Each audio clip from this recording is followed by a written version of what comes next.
ইষ্টি কুটুম নাটকের পার্ট 347। দিব্যবাবুর বাড়িতে দিব্যবাবুর মায়ের কাছে দিব্যবাবুর ভাইয়ের বউ আসে, এসে জিজ্ঞেস করে যে মা এগুলো কিভাবে হলো, এগুলো যে হয়ে যাবে এটা তো আমরা কোনো সময়ের জন্য আশাও করতে পারিনি। জয়া বলে যে যেটাই হোক না কেন শেষবারের মতো দাদা আমাদের কাছে ফেরত আসছে, এটাতে আমরা সন্তুষ্ট, আমরা এটা নিয়ে খুশি থাকি। তার দাদা বলে আমি দিব্যর ওখানে যেতে চাচ্ছি, আমি দিব্যর সাথে দেখা করব, সেখানে যে কোনো লাভ হবে না, ওখানে মনিয়া খুব কষ্ট করে আছে, দাদার রুমের পাশে একটা রুম নিয়ে সেখানে আছে, ওখানে যে তুমি দাদাকে দেখতেও পাবে না। মাকে বলে মা দাদা সুস্থ হয়ে গেলে আমরা কাজলডাঙ্গায় চলে যাবো, কাজলডাঙ্গায় যে আমরা কিছুদিন থাকবো, সেখানকার জল অনেক ভালো, সেখানকার শাক সবজি ফলমূল প্রাকৃতিক আবহাওয়াতে দাদার মনটা অনেকটাই ভালো হয়ে যাবে। তার মাও বলে যে হ্যাঁ আমিও মনে মনে চাই। দিব্য অসুস্থ হয়ে যাওয়ার আগে আমার কাছে বলেছিল মা আমাকে কি কাজলডাঙ্গায় নিয়ে যাবা, আমি তোমাদের সাথে কাজলডাঙ্গায় থাকবো, আর যে করে সম্ভব হোক যে করে পারবি আমার ছেলেটাকে কাজলডাঙ্গায় নিয়ে চো, আমরা একসাথে সবাই মিলে সেখানেই থাকতে চাচ্ছি, আমার ছেলেটাকে আমি সেখানেই দেখতে চাচ্ছি,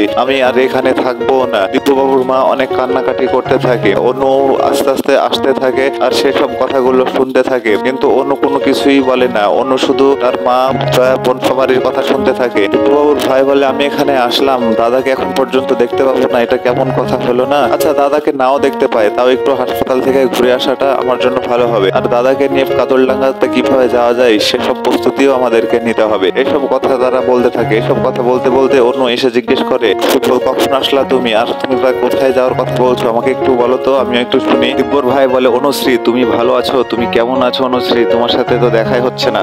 বাবুর বাড়িতে বাবুরা সবাই বসে করে যে মেয়েটার সাথে যে আচরণটা হলো, কিভাবে এটা করতে পারলো, মেয়েটা এতটা খারাপ কেন, কি এত রাগ কাজ করে বাহার প্রতি, যে বাহাকে এইভাবে যে অপমান অবস্থানগ্রস্ত করে ফেললো। অর্চির বাবা বলে আমি কোনোভাবে মেনে নিতে পারছি না, বাহাকে পাবলিক প্লেসে এইভাবে মারধর করবে, তার ভিতরে কি কোনো মনুষ্যত্ব বোধ নেই, সে কি মানুষের মধ্যে পড়ে না, তার কি এমন মেয়েটা ক্ষতি করেছে, এর আগে তার বাড়িতে গেল মেয়েটাকে মেরে ধরে তাড়িয়ে দিল, আবার হাসপাতালে যাওয়া মাত্রই মারধর শুরু করে দিল। দাদা তার বৌদির সাথে এসে কথা বলতে থাকে আর বলে যে আমি দাদাকে একটু দেখতে যাব মনে করছি, বলে তোমার দাদাকে দেখতে যাওয়ার কোনো কথা এখানে এখন বলার কোনো দরকার নেই, তোমরা কি নিয়ে আলোচনা করছিলা সেগুলো একটু বলো, আর তোমরা যেগুলো নিয়ে আলোচনা করছিলা এগুলো কখনোই সম্ভব হবে না, তোমরা কি হিসেবে বলছিলা যে তোমরা কাজলডাঙ্গায় নিয়ে যাবা, আমি তোমাদেরকে এই সংসার ছেড়ে দিয়ে আমি চলে গেছিলাম, আমাকে আবার ফেরত আসতে হলো। ও এসে জিজ্ঞেস করে বৌদি তুমি কেমন আছো, বৌদি তুমি ভালো আছো? তার শাশুড়িকে বলে যে আমি আমার স্বামীকে কোথাও যেতে দিব না, আমার স্বামীকে ছেড়ে আমি কোথাও থাকবো না, আমি আপনাদের হাতে ছেড়ে গেছিলাম কিন্তু আমার স্বামী আপনাদের কাছে ভালো থাকেনি, আপনারা তাকে ভালো রাখতে পারেননি, আমি জানি যে আমার স্বামী আমাকে ছাড়া থাকতে পারবে না, তার জন্য আমি আমার সংসার ছেড়ে স্বামী ছেড়ে আমি কোথাও যাবো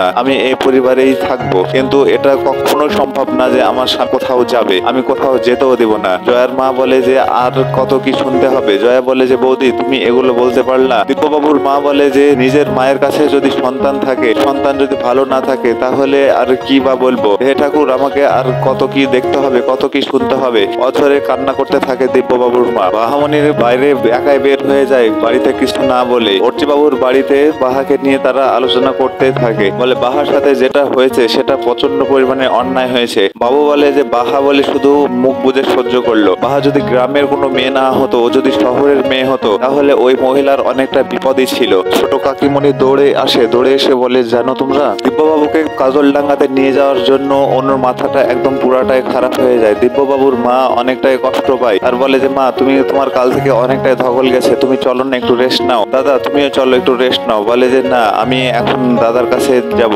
অন্য এসে তোমার দাদার কাছে যে লাভ হবে না, তুমি সেখানে যাবা কেন? তখন তার বৌদিকে বলে যে বৌদি সবসময়ের জন্য লাভ লসের হিসাব করলে হয় না, কিছু কিছু কাজ শান্তির জন্য মন থেকে করা লাগে। দাদা সে যে হাসপাতালে আছে আমি যদি একটা নিচেও দাঁড়িয়ে থাকি তাও আমার মনটা অনেকটাই শান্ত হয়ে যাবে, যে না দাদা যেখানে আছে আমি সেখানে এসেছি। অনু বলে যে ও আচ্ছা ঠিক আছে আমি বুঝতে পেরেছি। কোনো কথা না শুনে দিব্য দাদা সেখান থেকে চলে যায়। অনু কোনো কিছুই বলে না, অনু সেখানে চুপচাপ দাঁড়িয়ে থাকে, অনু একটু পরে সেখান থেকে চলে যায়। ছোট কাকিমা দৌড়তে এসে সবার সামনে বলে যে বাহাকে কোথাও খুঁজে পাচ্ছি না। এই কথা শোনা মাত্রই সবাই হতবাক হয়ে যায়, বলে যে বাহাকে কোথাও খুঁজে পাচ্ছিস না মানে, এটা আবার কেমন কথা হলো, ওকে ঘরের মধ্যে ভালো করে দেখেছিস? বলে হ্যাঁ ঘরের মধ্যে ভালো করে দেখবো না কেন, ও কি ঘরের মধ্যে কোথাও লুকিয়ে থাকবে নাকি? আমি ঘর বাইরে সবকিছুই খুঁজে দেখলাম, কিন্তু আমি কোথাও পেলাম না। একথা শোনা মাত্রই পরিবারের সবারই অনেকটা টেনশন ধরে যায়। বলে এই মেয়েটা আবার কি না করলো? মেয়েটা কি আবার আমাদের কাউকে কোনো কিছু না বলে পলাশমণির দিকে চলে গেল নাকি? বলে যে অর্চিকে কি এখন জানানোটা উচিত হবে? বলে যে না, অর্চি কোন কাজের মধ্যে আছে, দুজন মিলে যে দেখি